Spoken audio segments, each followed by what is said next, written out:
지금 여러 가지 복잡해요. 팽팽한 줄다리기가 누가 이길까? 집주인들은 지금 매물 늘어난다는 얘기 많이 하잖아요. 네. 유튜브 같은 거 보면 매물 늘어난다. 또 이게 하락을 주장하시는 분들은 또 매물이 늘어나서 뭐 난리가 난다. 매물이 늘어나죠. 늘어나는 건 사실인데 매물의 성격을 봐라고요. 물론 매물 중에서 하락 매물이 있을 수도 있는데 지금 집값이 한강벨트가 올랐잖아요. 한강벨트 가셔서 매물 한번 확인해 보세요. 어떤 매물? 호가를 올린 매물들이 많지.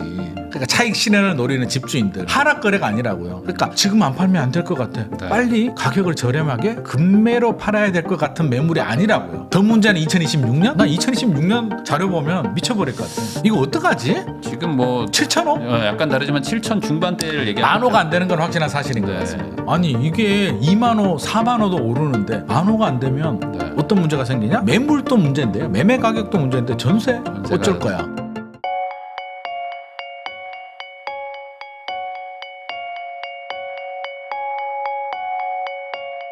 안녕하세요. 부익남TV의 부익남입니다. 최근에 또 대출 규제도 또 막 갑자기 생기고 또 그러다 보니까 또 시장이 또 혼란스러운데 또 얼마 전까지만 해도 또 집값은 막 올라가고 막 그랬습니다. 그러다 보니까 이제 요즘에 또 어떻게 방향 설정해야 될지 또 모르는 분들 많아가지고 제가 오늘 김인만 부동산 경제연구소 소장님 모시고 같이 이야기 나눠보려고 합니다. 소장님 안녕하세요. 안녕하세요. 네. 소장님 또 오랜만에 나오셨는데 뭐 요즘에 뭐 어떻게 지내시는지. 저는 그냥 항상 비슷하게 지내고 있습니다. 뭐 요즘 시장 분위기가 또 7, 8월 굉장히 뜨거웠다가 또 네. 최근에 갑자기 식어가지고 7, 8월은 좀 바쁘긴 했거든요. 컨설팅도 아. 하고 뭐 중개도 좀 되고 했는데 네. 9월 돼서 갑자기 또 식으면서 본의 아니게 또 방송에 충실하고 있는 상황입니다. 그러면은 7, 8월에는 확 늘어나고 7, 8월은 좀 괜찮더라고요. 9, 10월은 또 확 줄고 막 이런 게 막 롤러코스터처럼. 통계도 그렇고 저는 체감하기도 7, 네. 8월은 아니 방송하기도 바빠 죽겠는데 컨설팅도 많이 막 들어오고 들어오니까. 막 하니까 이렇게 바빠서 되나라고 했는데 9월 돼서 갑자기 식어버리면서 좀 당황한 상황입니다. 그러면은 요즘에 시장이 막 이렇게 급등 급락 뭐니까 이런 느낌인데 그럼 네. 한 4, 5월하고 또 6, 7, 8월은 또 달랐었나요? 4, 5월 다르죠.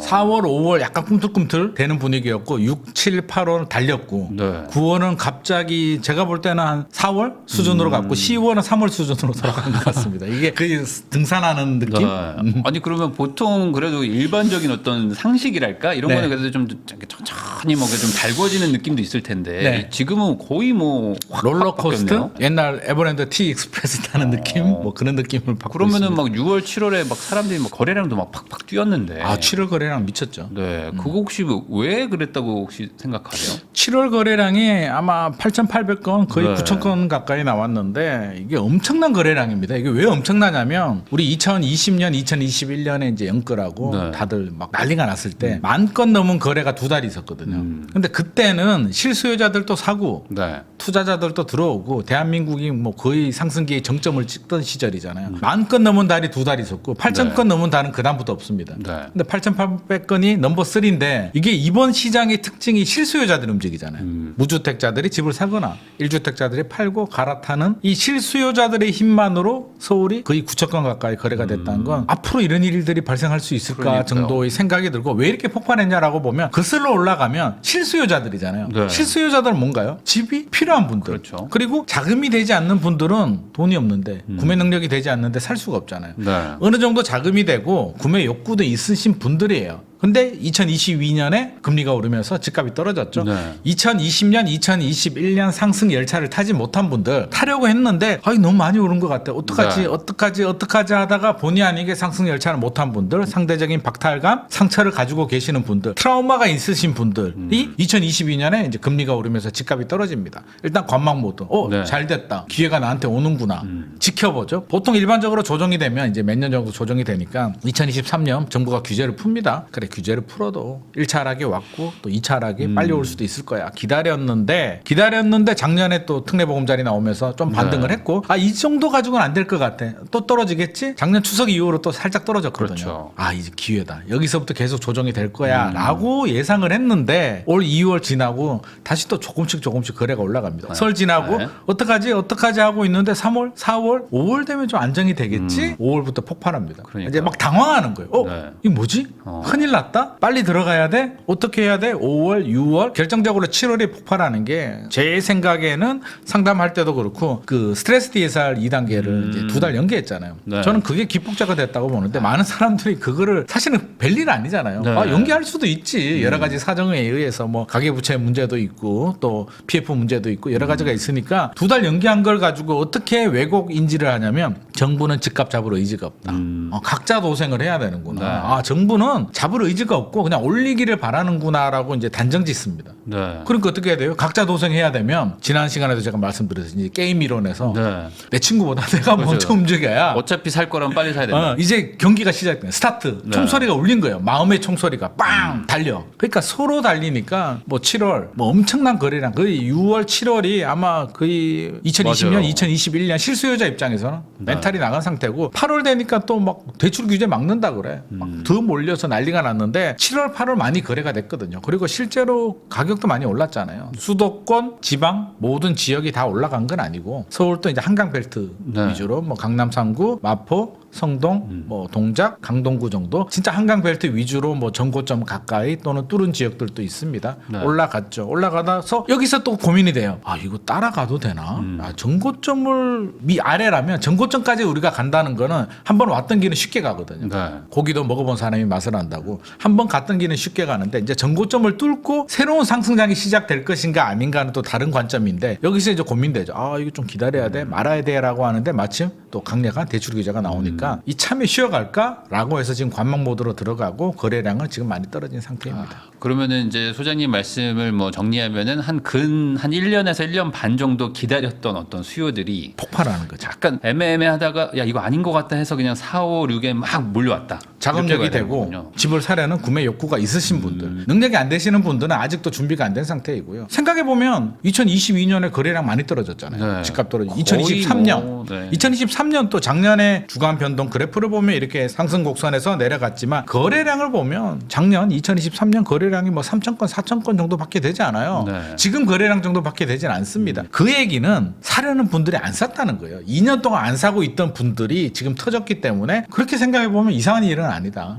그리고 일각에서는 야 이렇게 많이 사버리게 되면 이제 실수요자들이 고갈이 되면서 네. 이제 앞으로 살 사람이 없어라고 그러니까요. 이야기를 하는데 그 얘기죠. 저는 그렇게 보지 않습니다. 아니 서울 집을 서울 사람만 사는 건 아니고 수도권, 지방, 뭐 또 해외에서도 사는데 7천 건, 8천 건 거래가 됐다고 서울 수요자들이 고갈이 된다. 아니 서울이 글로벌 도시에 대한민국이 서울밖에 지금 답이 없는 상태에서 고갈이 된 게 아니라 냉정하게 판단을 하는 거죠. 전고점 뚫었기 때문에 일단 지켜보자는 입장이고 이제 2라운드 준비합니다. 2라운드 어떻게 될까? 뭐 금리 인하 한번 하긴 했습니다만 추가 금리 인하 얼마가 될지 모르겠고 언제 될지 모르겠고 정책 어떻게 될지 모르겠고 지금 여러 가지 복잡해요. 그러니까 제가 볼 때 이제 줄다리기 게임이 다시 시작이 됐는데 이제 정신 차리고 1라운드는 졌고 이제 매수자들이 졌죠. 네. 2라운드 다시 시작되는데 팽팽한 줄다리기가 누가 이길까? 집주인들은 지금 매물 늘어난다는 얘기 많이 하잖아요. 네. 유튜브 같은 거 보면 매물 늘어난다. 또 이게 하락을 주장하시는 분들은 또 매물이 늘어나서 뭐 난리가 난다. 뭐 살 사람 없다라고 지금 하는데 뭐 갑자기 늘어난다 이런 얘기하죠. 매물이 늘어나죠. 늘어나는 건 사실인데 매물의 성격을 바라고요. 물론 매물 중에서 하락 매물이 있을 수도 있는데 지금 집값이 한강벨트가 올랐잖아요. 네. 한강벨트 가셔서 매물 한번 확인해 보세요. 어떤 매물? 호가를 올린 매물들이 많지. 그러니까 차익 실현을 노리는 집주인들. 네. 하락 거래가 아니라고요. 그러니까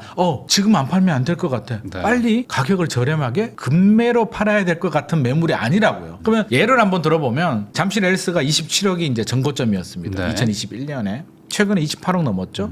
헬리오시티도 23억 8천이 최고점이었는데 24억 넘었습니다. 네. 물론 로얄동 로얄층이 이제 먼저 최고점에 도달하잖아요. 그러면 비로얄 등도 따라갑니다. 네. 우리도 28억, 29억 호가 부릅니다. 그런 호가의 매물들이 늘어나는 거죠. 거래 되려면 되고 안 되면 뭐 내가 아쉬워? 네. 일단 던지고 보는 건데 그 던지고 보는 매물이 늘어난 걸 가지고 매물이 늘어나니까 집값 떨어진다라고 얘기해 버리게 되면 물론 미분양이 많은 지방이라든지 수도권 외곽 지역들은 하락 매물들이 늘어날 수도 있습니다만 한강벨트는 그렇지가 않다. 지금 우리가 문제가 한강벨트잖아요. 네. 한강벨트가 문제인데 한강벨트의 매물을 가지고 이야기를 해야지 전체 뭐 전국이라든지 서울 전체를 가지고 얘기해버리면 학교 다닐 때도 뭐 반평균이 80이면 공부 잘하는 친구는 95점 100점이고 못하는 친구는 60인데 평균을 가지고 뭐 이렇게 얘기하는 것 저는 평균은 참고 자료일 뿐이지 지금 우리는 90점 이상의 점수를 가진 친구들을 분석을 해야 되는 한강벨트를 가지고 우리는 분석을 해야 된다는 거죠.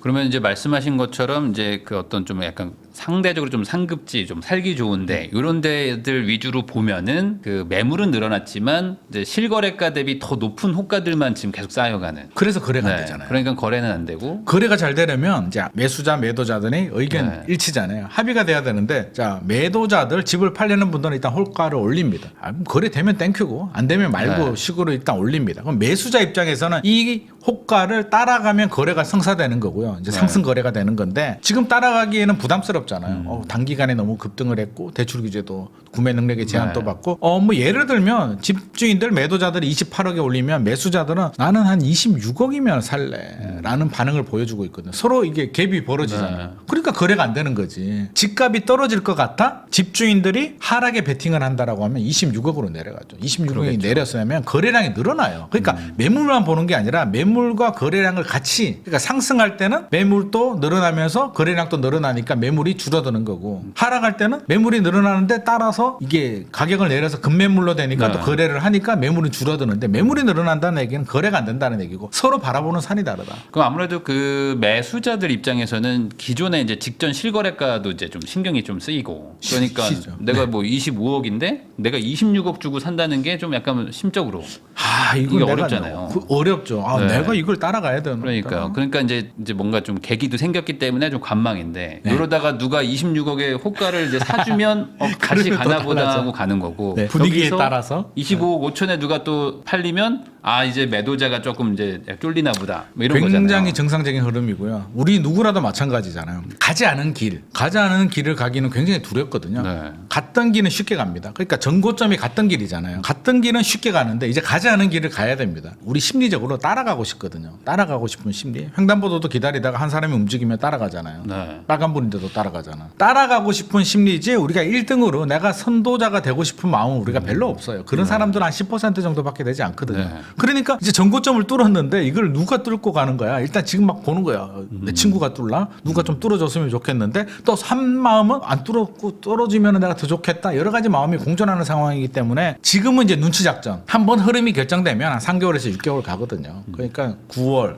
10월, 11월, 12월, 1월, 2월 설 지나고 상황은 저는 좀 달라질 것이다라고 생각을 합니다. 그러면 여기서 이제 두 종류가 있는 거잖아요. 설 네. 지나고 나서 이제 매도자가 좀 포기를 하든지 아니면은 뭐 매수자들이 포기를 하고 이제 따라가서 사든지 둘 중에 하나일 텐데 네. 어찌됐든 아까 말씀해 주신 거는 그 매도자 입장에서는 살 테면 사고 말라면 말라는 약간 호가를 지금 높이고 있다는 거는 네네. 반대로 안 팔아도 그만이라는 거면은 지금 매도자 입장에서는 시장의 어떤 분위기를 좀 좋게 본다. 두 번째로 뭐 보유하는데 큰 부담이 없다. 이런 거라고 좀 봐야 될까요? 이미 급한 사람들은 2022년, 2023년에 대출이자 부담이 되시는 분들, 네. 빨리 팔아야 되는 분들은 2년의 시간이 있었어요. 이미 팔 수 있는 시간이 있었기 때문에 상당히 정리를 했고 이제 중요한 거는 우리 주식도 마찬가지고 부동산도 마찬가지고 이제 기대감이잖아요. 네. 기대감과 불안감이 이제 존재를 하는데 불확실성, 불안감이 커지게 되면 급매로 던지게 되고요. 기대감이 크면은 이제 버티게 되는데 불안감이라고 한다면 무슨 불안감이 있을까요? 지금 2022년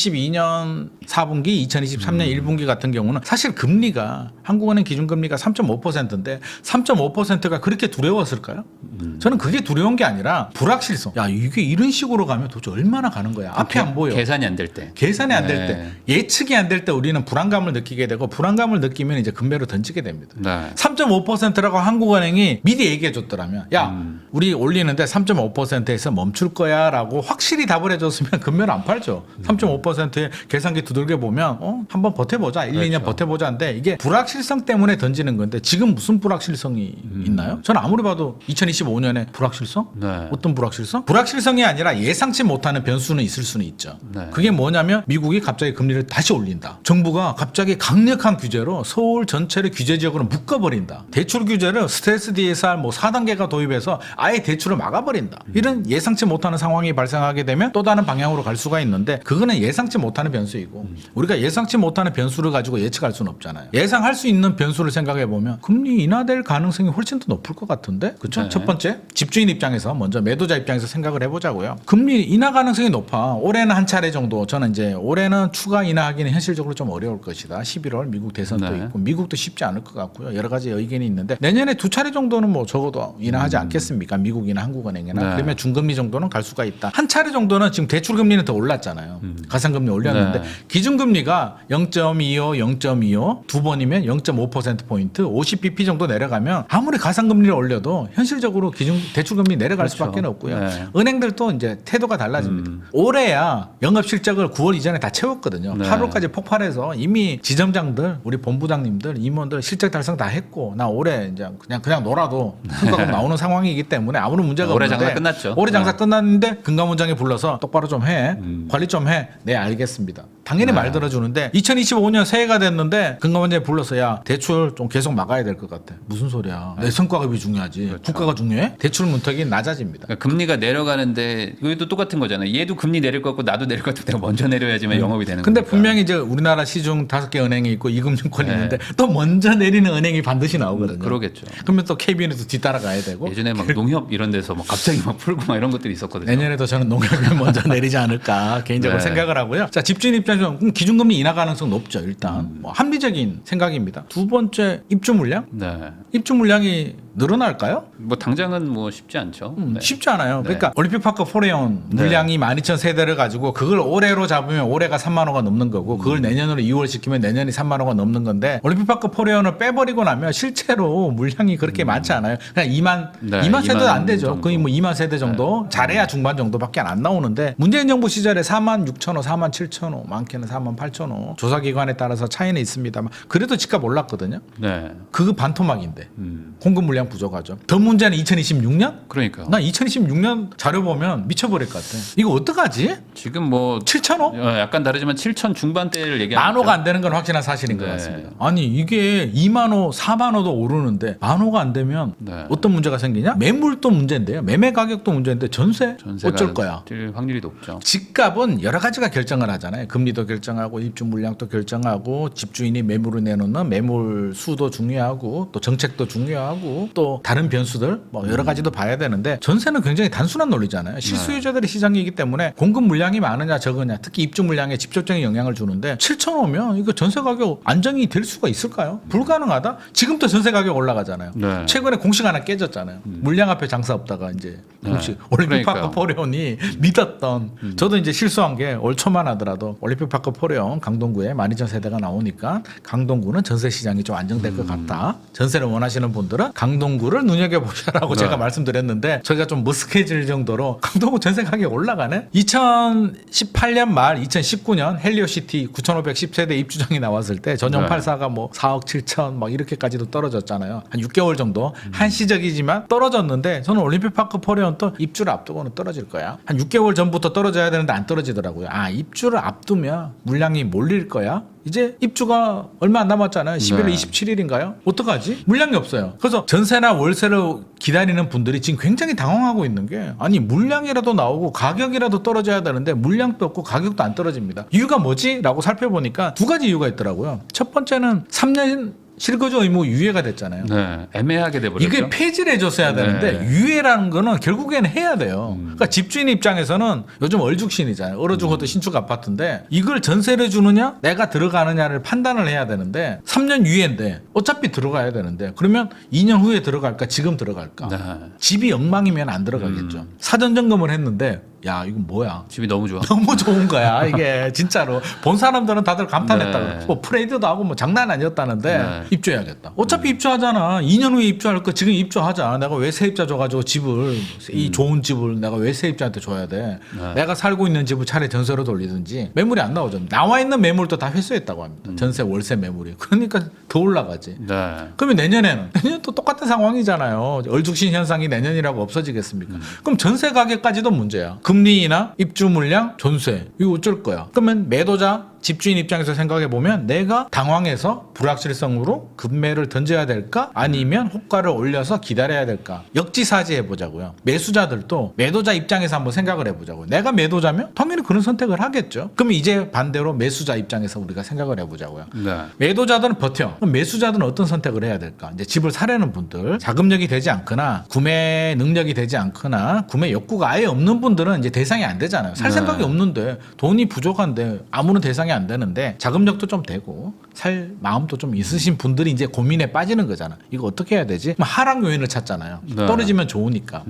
하락 요인은 이제 찾아야 되는데 하락 요인이라고 한다면 첫 번째 하락 요인은 대출 규제. 9월 이후에 올해도 이제 주춤하니까 내년에도 대출 규제로 집값이 네. 안정되지 않을까라는 생각을 첫 번째 하고 있고 두 번째는 집값이 너무 높지 않나? 소득 대비 집값이 너무 높아. 결국에는 조정돼야 되는 거 아니야라는 당위론. 이게 이제 무기거든요. 이 무기를 가지고 이제 용기를 얻어서 버틸 용기, 기다려야 되는데 사실 기다리는 사람이 승자잖아요. 매수자가 안 사면 네. 매도자들도 팔아야 될 사람들은 결국에는 가격을 내리게 할 되죠. 수밖에 없는 상황은 항상 있으니까. 결국 버티는 사람이 저는 승자인데 누가 끝까지 버티느냐. 그 버틸 힘이 누가 강하냐라고 했을 때 자, 매도자 입장에서는 우리가 여러 가지 논리들 있잖아요. 논리를 장착하고 급한 사람도 아니고 일단 버텨보는데 매수자 입장에서는 이제 심리적으로 굉장히 지금 코너에 몰려 있단 말이에요. 이게 2022년에도 이렇게 조정되다가 올랐고 올해 2024년 또 조정되다가 다시 또 이렇게 올랐고 내년에도 이거 계속 이렇게 조정이 될까? 떨어질까에 대한 불안한 마음을 가지고 있는데 대출 규제에 앞서서 우리가 간단하게 이야기를 했죠. 제가 볼 때는 대출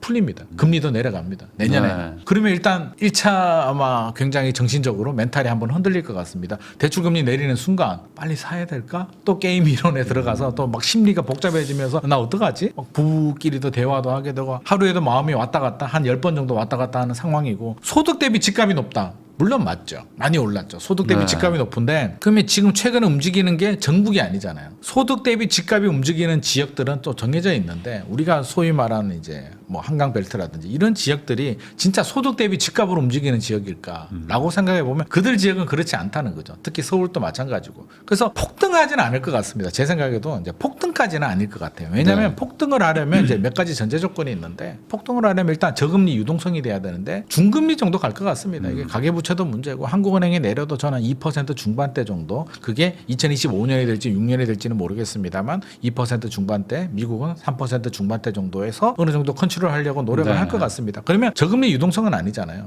큰일이 아니라면 그 정도 가지고 폭발적으로 늘어나기는 앞서서 말했듯이 소득 대비 집값이 사실 높은 건 맞잖아요.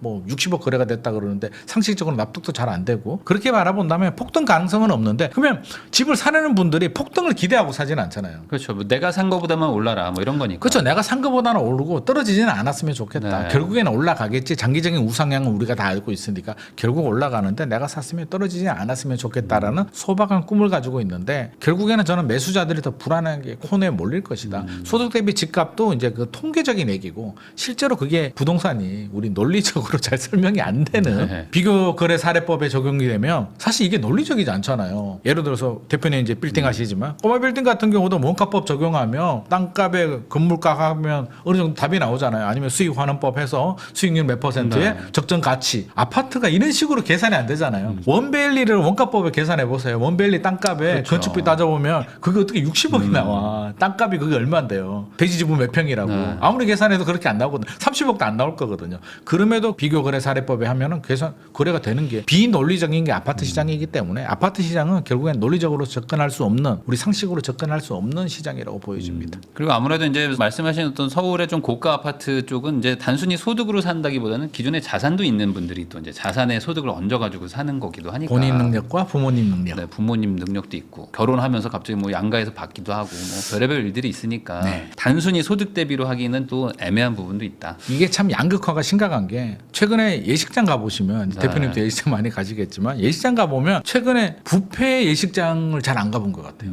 이제 대부분 이제 네. 스테이크 호텔에서 하는 요즘엔 진짜 식대도 비싸지고 비싸고? 또 그래서 고급스러운 아니, 이게 데서 많이 하시죠. 축의금을 얼마나 내야 되는 거예요? 스테이크를 먹고 10만 원 내면 미안해서 안 되겠고 네. 이제 그런 상황인데 그게 저는 양극화의 단면이라고 보거든요. 왜냐하면 부모님이 능력이 되고 직장이 좋은 분들이 이제 결혼을 하는 겁니다. 결혼을 안 하고 싶지 않아요. 누가 결혼을 다 하고 싶지. 근데 아파트 구하기도 어렵고 또 능력도 그렇고 직장도 그렇고 능력 되는 분들이 결혼을 하게 되고 능력 되는 분들이 결혼하니까 양가 부모님들이 또 도움을 주는 거고 도움을 네. 받으니까 좋은 아파트를 사는 거고 물론 능력이 안 되는 분들도 이제 결혼하는 경우들이 있는데 이제 대상 아파트 자체가 달라지는 거죠. 그래서 부모님 도움을 받거나 본인이 능력되는 분들이 지금 주택 구입에 나서고 있기 때문에 한강벨트가 가격이 올라가는 거고, 최근에 굉장히 이슈가 됐던 게 이제 우리 원밸리 이야기 안 할 수가 없는 반포에서 제일 좋은 아파트 원밸리가 뭐 60억에 거래가 됐고, 또 뭐 들리는 말은 63억에도 뭐 거래가 됐다라고 해서 굉장히 논란이 되는데, 현장 가서 63억 거래됐냐니까 아무도 확인 안 해주더라고요. 실거래 뜰 때까지는 우리는 노코멘트 하겠다라고 하는데, 그게 더 궁금한데 일단 그게 우리 상식적으로, 우리 이제 시작하기 전에도 대표님 잠깐 말씀하셨듯이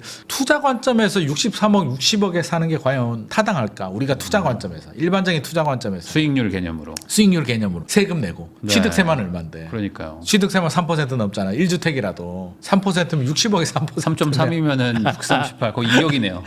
취득세만 뭐 2억을 네. 내야 되는 상황인데, 일반적인 상식에서는 맞지 않죠. 종부세만 해도 그렇죠. 1년에 몇천만 원씩 네. 내야 되는데, 팔 때도 양도세는 어쩔 거야. 장기 보유 특별공제 받으려면 10년 그렇죠. 보유해야 되는데, 맞지 않은데, 그 어떤 분들이 사냐면 정말 능력 되시는 분들. 그러니까 1억, 2억, 3억, 5억 오르는 게 중요하지 않은 분들. 야, 나는 가장 좋은 아파트를 사고 싶은데 만약에 65억의 매물이 나왔더라도 저는 65억 거래가 됐다고 보거든요. 1억, 2억이 중요하지 않으니까. 왜 네. 그러냐면 2022년으로 저는 기억을 합니다. 제가 전화 한 통을 받았는데, 이제 뭐 돈 좀 있으신 지방에서 사업하시는 분입니다. 회장님이 전화 와서 이제 연결이 돼서 이제, 근데 고속버스 터미널 옆에 이제 지방에 사시는 분들은 터미널이 굉장히 중요하기 때문에 네. 그 터미널 옆에 그 공사하는 아파트 있잖아. 네. 그러더라고. 그 원밸리잖아요. 아, 원밸리요? 그 원밸리예요. 레미안 원밸리요. 그 우리 아들 하나 사줬잖아. 이러더라고. 그래서 뭐지? 그때 한 30억 정도 한 것 같습니다. 조합으로. 네. 아니, 30억 아파트를, 그 서울에서 제일 좋은 아파트라며, 그거 우리 아들 그냥 집 그 제일 좋다고 해서 하나 사줬어. 아, 이 지방에 계시니까 물정을 잘 모르니까 가장 높은 가격에 샀구나. 속으로 네. 그렇게 생각했죠. 지금 생각하니까 그분이 승자네. 네, 잘 사신 거죠. 잘 잘 사신 생각해보면. 뷰 안 나오는 물건들도 지금 50억 네. 이상 부르고 있기 때문에 30억이면 20억 벌었네? 돈이 있는 분들이 더 벌었네? 이게 그러니까 논리적으로 상식적으로 이해가 안 되는 부분이고, 그분이 그러면 50억 60억 갈 걸 예상하고 샀겠습니까? 저는 그렇지 않다고 보거든요. 그냥 필요하니까 산 거거든요. 네. 그러니까 그런 시장은 그냥 필요해서 사는 거라고 저는 생각을 합니다. 필요하니까 사는 거고, 압구정도 마찬가지죠. 그 매덕 올라가는 개념으로 압구정을 살까요? 그게 10억 20억 하던 아파트도 아니고 지금 가격에서 이미 올라버렸잖아요. 뭐 전용 84가 50억 이상 되는데 50억 이상을 계산으로 투자 관점에서 접근하기는 어렵다. 그냥 본인이 능력이 되거나 부모님이 능력되는 분들. 뭐 제가 들은 얘기는 또 어떤 돈 많은 부모님이, 아마 수천억 자산가인 부모님이 우리 애 집 하나 사줘라고 네. 했답니다. 그래서 컨설턴트 따님을 불러서 원하는 데가 어디시냐, 원하는 조건을 좀 말씀하시면 제가 한번 알아봐 주겠다라고 하니까 그 현대백화점 그거 밥 먹으러 가기 좋으니까 그냥 편하게 현대백화점 다니기 편한 아파트 아무거나 찍어주세요. 논리가 그런 논리. 네. 그러니까 한마디로 요즘 그걸 슬세권이라고 하자. 슬리퍼 신고 이용할 수 있는. 투자 가치가 얼마, 대지 지분이 얼마, 재건축 진행 상황이 얼마가 중요한 게 아니라 현대백화점 편하게 이용할 수 있는 거 아무나 사줘봐요. 그런 논리로 접근하는 시장이기 때문에 이걸 우리가 일반적인 논리로 접근하면 안 될 것 같습니다. 네.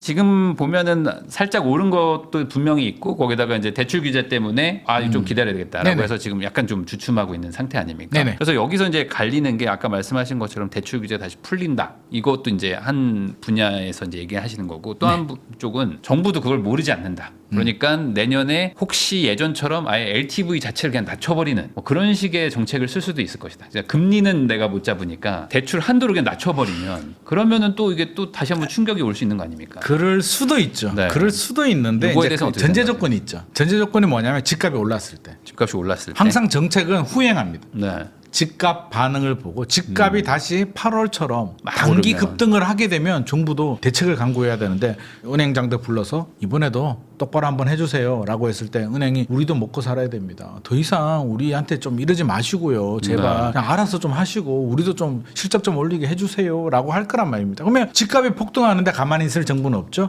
법을 개정하려니까 국회 문턱에 맡기죠. 할 수 있는 카드가 이제 그런 카드, LTV를 낮춘다든지 네. 스트레스 DSR 3단계를 뭐 빨리 조기 도입을 한다든지 DSR을 더 강화한다든지 이런 카드가 나올 수가 있습니다. 나올 수는 있는데 전제 조건은 집값이 올랐을 때. 네. 후행 지표니까 한 번 더 오르고 난 다음이잖아요. 그러면 오르는 한 달, 두 달 세 달? 이 구간은 정부가 미리 선행해서 야 니들 낌새를 보니까 너 3개월 후에 오를 것 같아. 내가 관심법으로 보니까 니들 분명히 오를 것 같아. 내가 미리 LTV를 당겨서 낮춰버리겠어. 라고 할 국토부가 있겠습니까? 그럴 명분이 없다. 명분도 사실은. 없고 굳이 나서서 만약에 그렇게 했는데 집값이 떨어져요.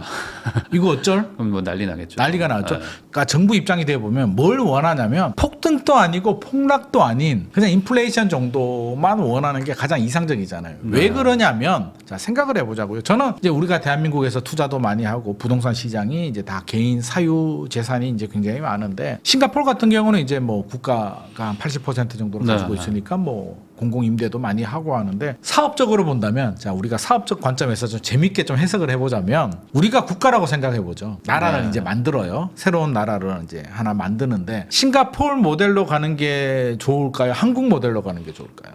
이건 뭐 선택하는 거 영역 나름 아닙니까? 영역인데 이제 관점에 따라서는 국가 내가 이제 국가를 설계하는 네. 뭐 게임으로 따지면 내가 이제 게임을 하는 입장이라면 싱가포르 모델로 가게 되면 국가가 땅을 많이 가지고 있죠. 공공 임대 아파트를 지으면 시세보다 저렴하게 공급을 해줘야 되죠. 네. 결국은 미치고 국민의 이익을 위해서 저렴하게 공급을 해주고 대신 국민들이 열심히 일해서 다른 세금을 좀 내라라는 네. 개념인 거고 아니면 외국인 투자자들을 받아서 싱가포르도 그런 개념이잖아요. 자국인들한테는 엄청난 혜택을 주잖아요.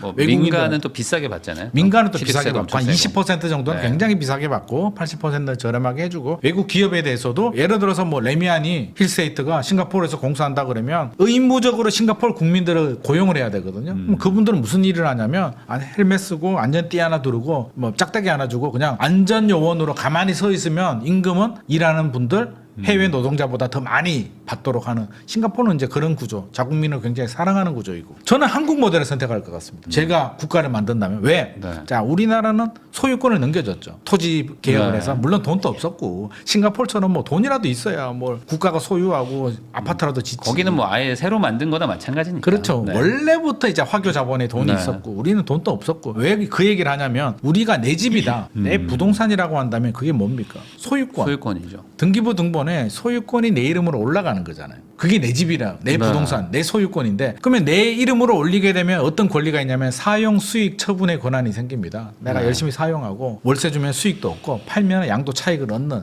그 용도인데 팔게 되면 다른 분이 또 소유권 이전을 하겠죠. 뭐 영원히 가지고 가는 사람은 없습니다. 내가 돌아가면 나중에 자식이 상속을 받는데 50%는 국가가 또 떼가요. 네. 그러니까 한 세대가 끝나면 기본적으로 국가가 절반은 세금으로 환수합니다. 너무나 좋죠? 뭐 신경 쓸 거 없이 돈이 계속 들어오는 구조. 그리고 자 거래가 되죠. 일단 취득세를 또 뜯습니다. 네. 물론 지방세지만 재산세 또 뜯어갑니다. 매년 또 종부세 비싼 집이라고 뜯어갑니다. 내가 안 돌아갔는데도 또 팔 때 또 양도세를 또 뜯어가 6에서 네. 45%. 집값이 올라 또 중과세에서 또 뜯어가. 자식한테 주고 싶어. 그래? 또 증여세 또 뜯어가. 이거보다 더 좋은 사업 모델이 어딨냐고요. 나는 해준 게 뭐가 있는데 네. 그냥 등기부 등본을 만들어서 네 이름 올려. 이름만 올려주고 반은 뜯어가는 거. 네. 그러니까 이거 얼마나 좋은 사업 모델이냐고요. 그래서 국가가 최대 승자다. 저는 부동산 투자를 가장 잘한 하나를 뽑으라면 국가. 네. 이거보다 아니 지도는 안 들이고 있는 땅. 그러면 땅은 누구 땅? 결국 국가 땅이에요. 우리가 소유권만 등기부 등본에 이름 올리지 전쟁 나면 국가가 다 몰수할 거잖아요. 그러니까 결국에는 국가가 되게 뭐 선심 쓰듯이 하지만 그냥 등기부 등본에 네 이름 올려줄게 네 거라고 해. 그 딴 거 어떻게 내 겁니까? 내가 죽으면 끝나는데. 그래서 결국에는 정부는 크게 떨어지는 걸 원하지 않는다. 이게 자기 사업인데 네. 떨어지면 세수 또 경제에 미치는 영향 어쩔 거야. 그래서 정부는 항상 급락은 바라지 않는다. 그냥 연착륙. 좋게 말하면 연착륙도 아니야. 그냥 안정적인 인플레이션 정도 올라가길 정도. 원희룡 장관 그랬잖아요. 지금 이제 장관이 박상우 장관으로 바뀌었습니다만 2022년이었죠? 2022년 여름에 뭐 집값 반토막 나야 된다고 네. 이런 얘기를 막 자신 있게 해서 제가 속으로 무슨 근거로 자기 한 말에 책임질 수 있나? 아우 저거 책임 못 질 텐데. 그냥 정치적인 멘트였죠. 네, 사실. 6개월 딱 지나니까 금리 오르면서 집값 떨어지잖아. 2023년 1월에 뭐야 나보다 더 과격한데 강남 3구 영산구 빼고 다 풀잖아요. 네. 그게 정부의 마음이거든요. 그래서 앞서서 말했듯이 선제 대응하기는 굉장히 어렵다. 미리 LTV를 올리기도 어렵다. 만약에 또 고민할 겁니다. LTV를 그렇게 올리면 부작용이 뭐지? PF도 지금 해결이 안 됐는데 지방이 지방이 미분양이 많은데 이거 그러니까. 문제 더 심각하면 어떡하지? 그러니까 정부의 정책의 발목을 잡을 게 굉장히 많이 있습니다. 그래서 정부는 제발 아마 속으로 그럴 겁니다. 아 제발 좀 내년에는 급등하지 말고 제발 그냥 지금 정도 상승률 주간 부동산은 주간 변동률을 보면 뭐 0에서 0.1% 사이 정도 그냥 안정적으로 제발 좀 이렇게 좀 가져오라고 아마 간절히 바라고 있지 않을까 싶습니다. 0에서 0.1이 어찌 보면 정부가 원하는 딱 그 포지션이죠. 제가 볼 그냥 때는 뭐 지금이 딱 천천히 가는 좋습니다. 정도. 지금 네. 분위기가 정부가 가장 원하는 분위기인데 지금 분위기에서 선행해서 뭐 LTV를 올린다? 저는 그런 일은 절대 발생하지 않으리라고 생각합니다. 그러면 소장님 말씀대로라면은 결국에 이제 연초 되면은 은행에서 약간 시장 금리 좀 낮출 수밖에 없을 것이고 네. 그렇게 됐는데 이제 좀 통계는 좀 뒤에 후행해서 따라오다 보니까 뭐 굳이 뭐 기간을 따지자면 뭐 한 3에서 5월쯤 되면 또 약간 또 집값이 올라간다. 올해하고 좀 비슷한 양상이 뭐 거래량이 막 보이지 나온다. 네. 그리고 또 정책 자금 또 막 풀잖아요. 그때 되면. 또 풀어야죠. 네, 막 한 50몇 항상. 조 지금 풀거든요. 또. 맞습니다. 그러면서 또 갑자기 또 급등되고 그러면은 정부가 이제 또 또 뒤늦게 또 나오겠죠. 때려잡아야 된다 하면서 뭐 어떤 또 대책 나오고. 아마 그럴 시나리오를 갈 가능성이 높고요. 이제 변수라면 예상치 못하는 변수. 우리 앞서서 얘기했듯이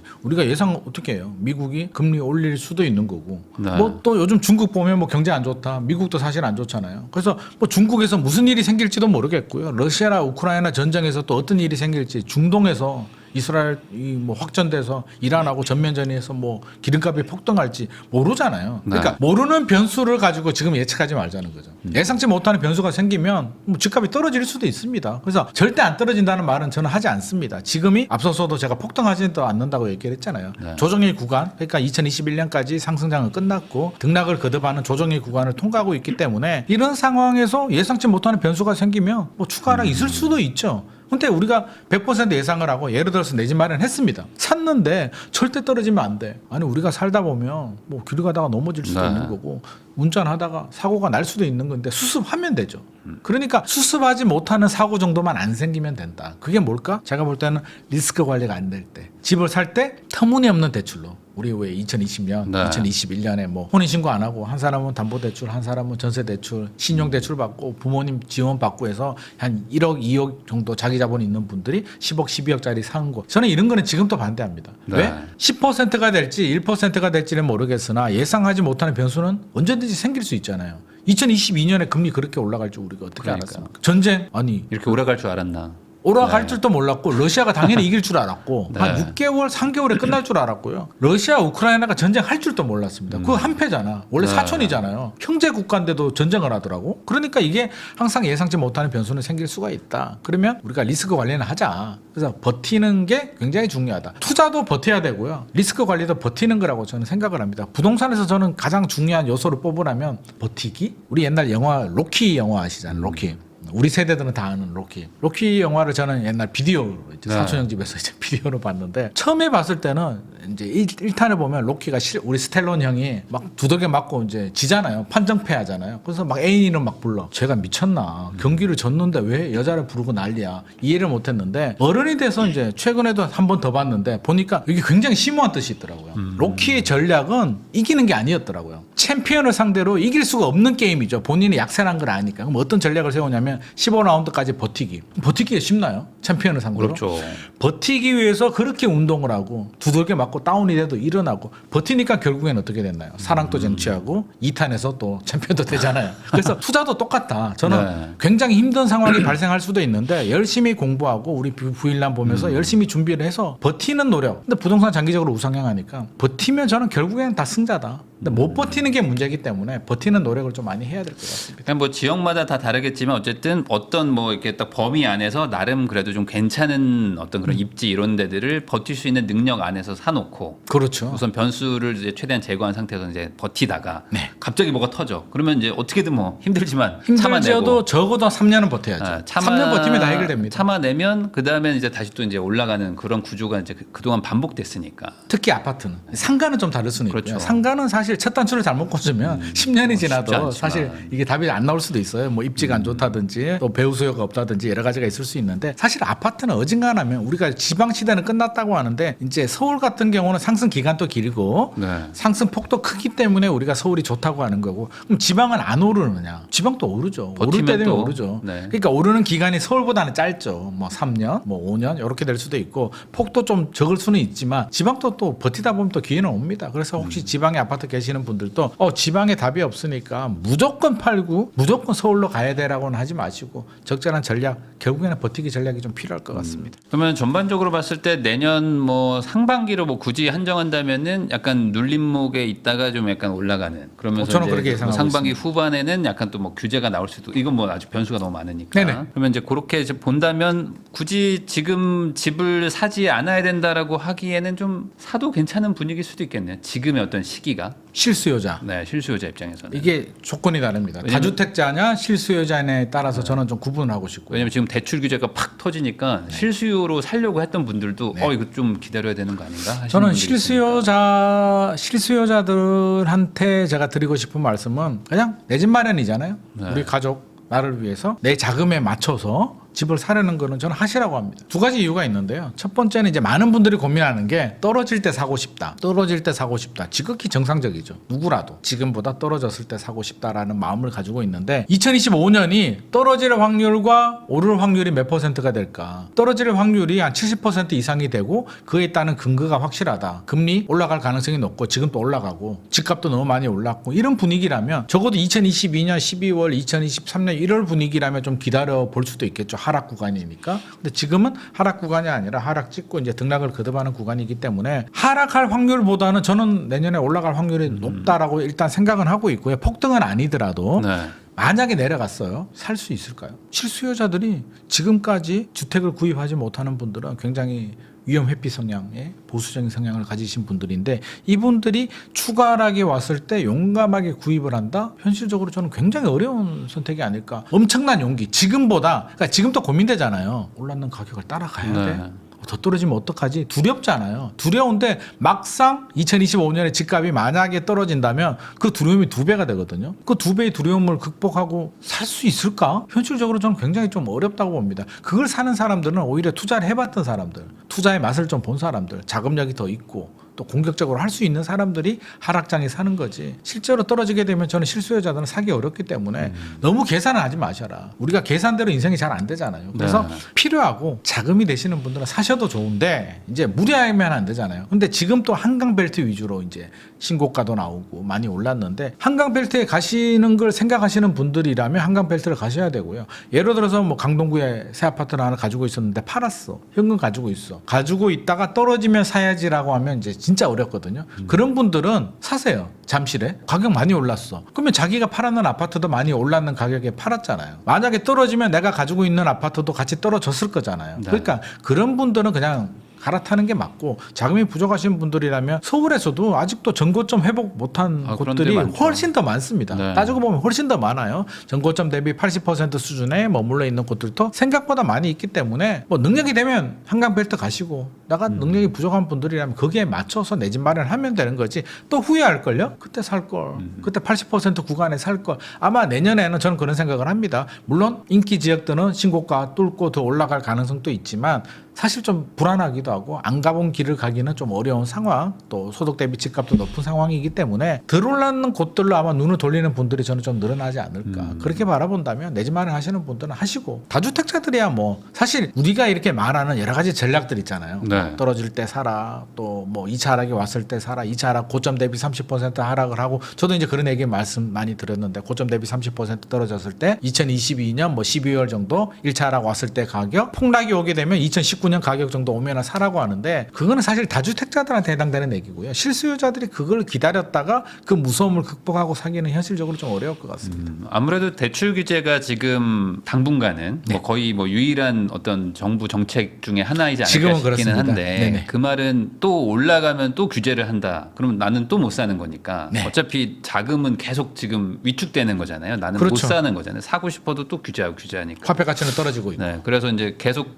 몇 년 전에도 돈 모아오면 또 규제하고 돈 모아오면 규제해서 사질 못했다 이런 분들이 있거든요. 실제로 돈 모아서 집 사는 게 네. 현실적으로는 굉장히 그러니까 어려운. 이게 역설적으로 돈을 모아오면 또 규제를 해서 대출을 또 막아버리고 이런 식으로 또 가다 보니까 그러다 보면 또 그 사이 집 올라가 있고. 그러니까요. 그러면은 이걸 또 반대로 생각하면 이렇게 대출 규제가 있을 때 그래도 시장이 약간 좀 약간 멈칫하니까 이럴 땐 다들 돈이 이제 줄어드는 거나 마찬가지잖아요. 네네. 구매력이. 이럴 때는 역설적으로 좀 무리해서 사놔야 되는 거라고 봐야 될까요? 어떻게 봐야 되나요? 물이라는 게 어느 정도 수준의 물인지는 모르겠는데 본인이 감당할 수 있는 수준. 제가 앞서서 리스크 관리 얘기를 했는데 우리 그랬잖아요. 금리가 예상치 못하게 올랐어요. 2022년처럼 한 2배 올랐잖아요. 네. 이자. 그러니까 이자가 내 계획보다 2배 정도 올랐을 때 3년 정도 원리금 상환하는데 큰 문제가 없는 분들. 그러니까 힘들잖아요. 지출도 줄여야 되고 네. 뭐 힘들지만 허리끈을 졸라매며 3년은 버틸 수 있는 분들.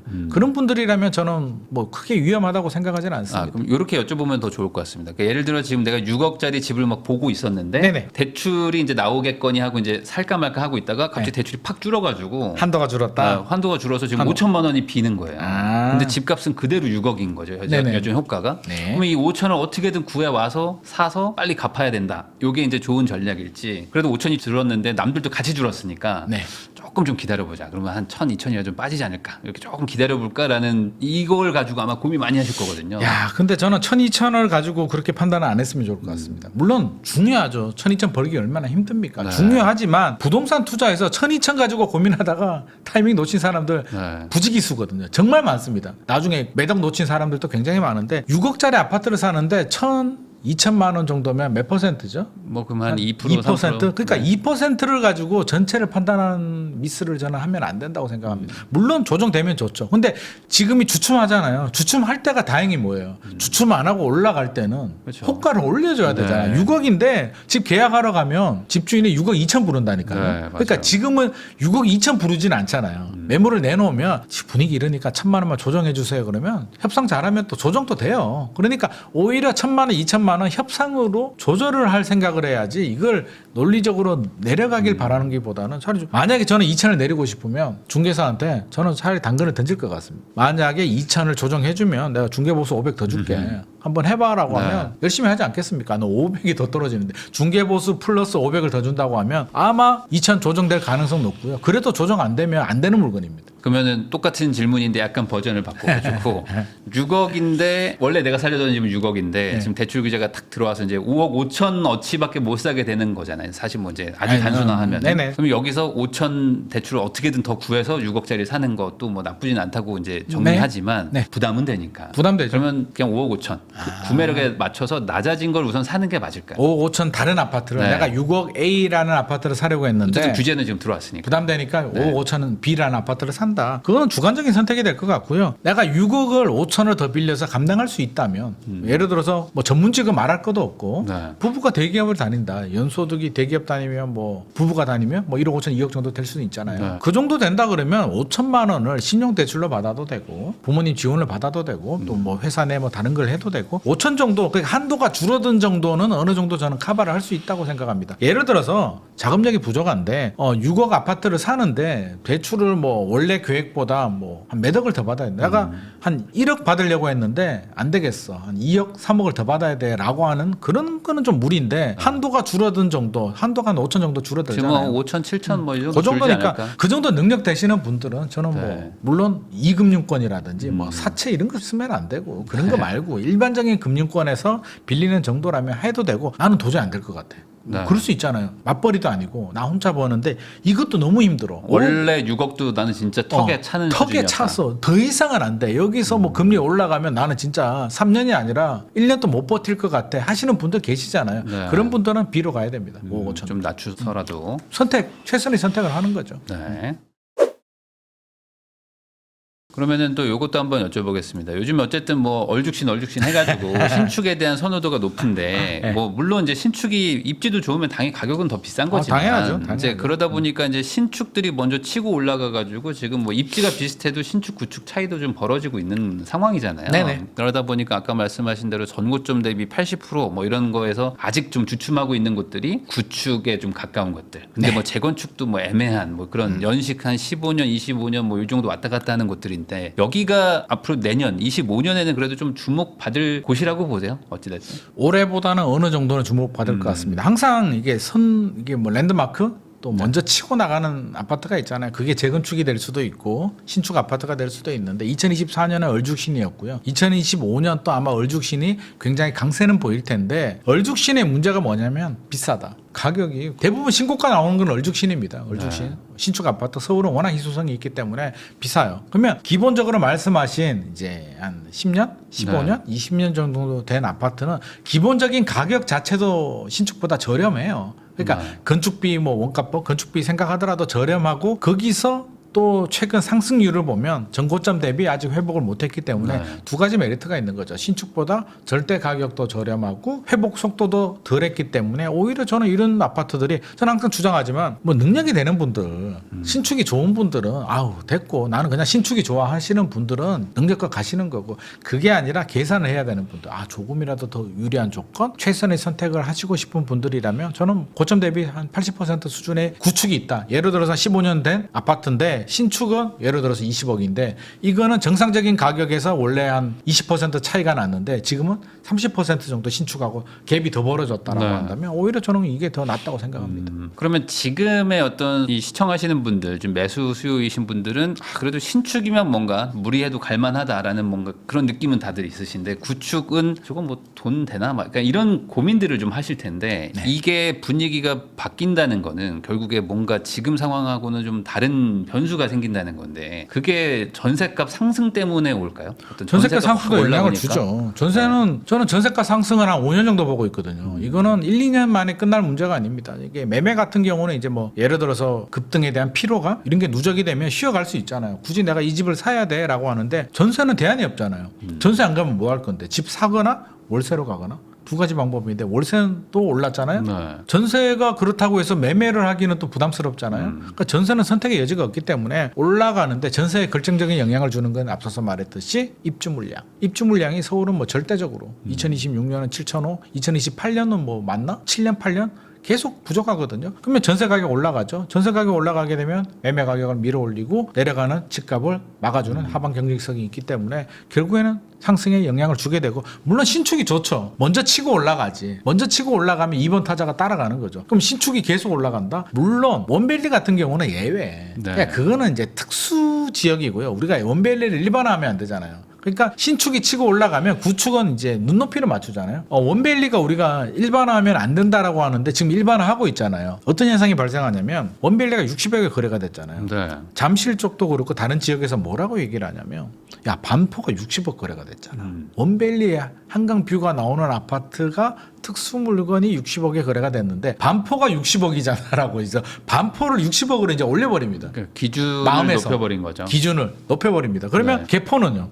예를 들어서 개포에 있는 분들은 야 아무리 그래도 그렇지 기존에 차이가 있는데 쟤들이 60억 가면 우리는 40억은 기본 가야 되는 거 아니야? 당연히 그런 생각을 가지겠죠. 잠실은 다 그렇죠, 야, 뭐. 30억 당연히 높아야지. 당연히 30억 넘어야지. 반포가 60억인데 우리가 뭐 2배까지 차이 날 게 뭐 있어. 같은 한강변인데. 사실 또 그것도 맞는 말이고요. 그렇게 따져보면 키 높이를 맞춰가기 때문에 신축이 치고 올라가면 그 옆에 있는 준신축이나 구축 아파트들은 안 따라갈 수가 있겠습니까? 그게 시장 논리 아닌가요? 네. 먼저 길을 텄는데 왜 안 따라가? 당연히 따라가죠. 시차가 있을 뿐입니다. 따라가고 그게 따라가면은 수도권 지역들도 따라가고 이렇게 순차적으로 따라가는 구조이기 때문에 저는 반드시 올라간다고 생각합니다. 왜냐면 또 준구축, 뭐 구축 뭐 이런 곳들도 어쨌든 전세가 또 상승하게 되면 그럼요. 그게 또 매수 전환 수요로 또 바뀔 수도 있는 거니까. 맞습니다. 그래서 지금은 아직은 신축이었지만 이제 전세가 막 상승한다면 이제 갭이 또 작아지니까 또 위에는 돌고 도는 집을 거죠. 또 산다 이런 식으로. 우리가 갈 수도 언제부터 있겠죠. 얼죽신이었어요. 이게 몇 년 전만 하더라도 재건축에 막 네. 난리가 났잖아요. 맞아요. 근데 갑자기 얼죽신. 물론 신축의 인기는 앞으로도 지속이 되겠으나 신축만 올라간다라고 말씀드리지는 않습니다. 그러면 결국에 이걸 정리해 보면 대출 규제라는 거는 어떤 일시적인 뭐 이렇게 그 효과는 있겠지만 이게 장기적으로는 어렵다. 어렵죠. 아니 역사적으로 대출 규제로 집값 잡은 게 뭐가 있죠? 노무현 정부 시절 잡긴 잡았지. 네. 2007년도에 DTI 규제. 그때는 DTI잖아요.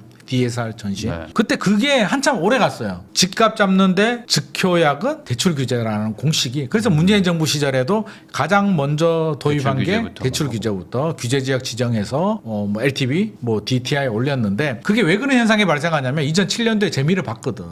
집값 잡았거든. 노무현 정부 시절에 집값이 이렇게 올라가는 집값을 대출 규제하니까 잡혔잖아요. 야, 이게 호랑이 잡는 곶감일세.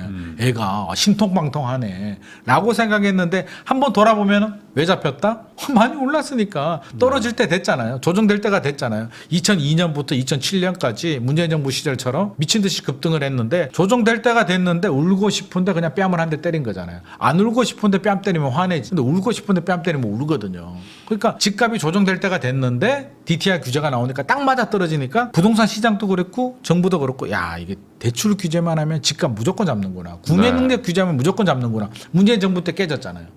대출 규제했는데 안 잡히네? 아, 이게 뭐지? 그때 멘탈 나가잖아요. 그래서 뭐 대책 막 발표했는데 안 돼. 마지막에 나온 게 그래서 야, 공급이 부족한가 봐? 공급을 늘리자. 3기 신도시. 아직도 본청에 못 들어가고 있죠. 지금 또 뭐 공급 얘기하고 있는데 사실은 저는 서울은 공급이 부족해요. 네. 부족한데 정부의 정책, 공급 확대 대책으로 서울 집값을 안정시킬 수 있을까? 불가능하다고. 서울이 공급을 늘린다? 무슨 수로요? 뭐 지금 뭐 그린벨트 푼다 정도밖에 없죠. 그린벨트 지금. 풀어서 얼마? 네. 만 세대? 2만 세대? MB 때 뭐 그린벨트 풀어서 보금자리 주택 했을 때도 그때도 잘해 한 2만 원 정도 나왔을걸요? 일시적인 효과만 줬지 그게 중장기적으로 서울 집값 안정시켰을까요? 천만의 말씀. 문재인 정부 시절에 4만 원가 넘어도 집값이 올랐고 그럼 지금 신속통합기획이라든지 그린벨트를 풀어서 아무리 공급을 해도 서울은 4만 원 넘기는 어렵습니다. 그럼 4만 원 넘으면 서울 집값이 안정될까? 안정될 때가 됐을 때 안정되겠죠. 그러니까 이거는 서울은 저는 우리가 냉정하게 말씀드리면 서울은 공급이 부족한 게 아니에요. 수요가 많은 거예요. 네. 그러니까 이게 같은 말일 수도 있는데 수요가 아주 과수요가 되다 보니까 공급이 상대적으로 부족한 거지 서울의 아파트가 어떻게 이게 부족할 수가 있어. 이렇게 많이 지었는데. 그러니까 수요가 많은데 그럼 이 수요를 어떻게 분산을 시키느냐? 답이 없죠. 서울 왜 오지? 양질의 일자리와 모든 인프라와 좋은 대학교가 다 있으니까. 우리 명절 때 이제 저도 고향이 시골이니까 차가 그렇게 막히잖아요. 그런 생각 안 드세요? 야, 이 많은 나 같은 이 사람들이 그냥 지방에 살았으면 서울 집값 안 올랐을 텐데. 저는 그런 생각 하거든요. 명절에 시골 가는 사람들이 시골에 계속 살았다면. 계속 살았다면 서울 집값이 어떻게 올라가겠습니까? 네. 그 사람들이 다 빠져버리는데 수요가 빠지는데 네. 그렇잖아요. 근데 이 사람들이 서울에 와서 살고 있잖아요. 일자리에 좋은 대학교에. 그러면 결국에는 수요 분산하지 않으면 서울 집값은 안정할 수가 없습니다. 5년 전에도 서울 집값 힘들었고요. 10년 후에도 그럴 겁니다. 그래서 저는 서울 집값을 잡는다는 말 자체를 하지 않았으면 좋을 것 같습니다. 못 잡습니다. 네. 수요를 분산시키지 않으면. 수요 분산시키려면 시간 굉장히 오래 걸리죠. 방법이 그렇죠. 없는 건 아니에요. 서울에 좋은 대학교가 다 있으니까 서울에 있는 대학교를 보내버리면 되는데 못 보내잖아요. 서울대를 어떻게 보내겠습니까? 우리 고위층들이 다 자기 모교가 서울대인데 안 되니까 지방 국립대를 포항공대 수준으로 좀 이렇게 업그레이드 해가지고 제가 학교 다닐 때만 하더라도요. 서울대는 가요. 지방에서 서울대는 넘버원 원탑이니까 서울대를 가는데 공부 잘하는 친구 중에서도 연대, 고대, 뭐 한양대 갈까, 경북대, 부산대 갈까를 이제 고민을 하고 예전엔 있어요. 부산대 뭐 셌죠. 엄청 셌죠. 엄청 셌죠. 네. 그러니까 그렇게 돼야 된다는 거죠. 부산대, 경북대를 가도 충분히 취직 잘하고 지방에서 잘 살 수 있게 전남대, 전북대 마찬가지고 강원대 마찬가지고 네. 좋은 인재들이 나오면 기업들이 지방으로 가는데 지금 기업들 보고 야 지방 이전 좀 해라고 하면 안 갑니다. 왜? 사람을 못 구하거든. 반도체 왜 지방으로 안 갈까요? 벨트가 딱 평택까지예요. 평택 이하로는 안 내려갑니다. 뭐 이렇게 공부 잘하는 뭐 어떤 대학생들이 다 또 서울에 또 뭐 계속 몰려오고. 그러니까요. 근데 이 친구들은 또 지방 가서 일 안 하려고 하죠. 안 하죠. 한 번 올라왔는데 안 내려가죠. 왜? 지방에 가면 일자리가 없거든. 또 심심하거든. 네. 심심하다는 하소연하는 분들 되게 많이 있거든요. 야, 뭐 하지? 서울 생활에 익숙해진 분들은 굉장히 심심하기 때문에 이런 문제를 해결하지 않으면 근본적으로 수요 분산도 어렵고요. 수요 분산이 안 되면 서울에 아무리 공급을 해도 서울에 1년에 10만 원씩 공급할 수 있을까요?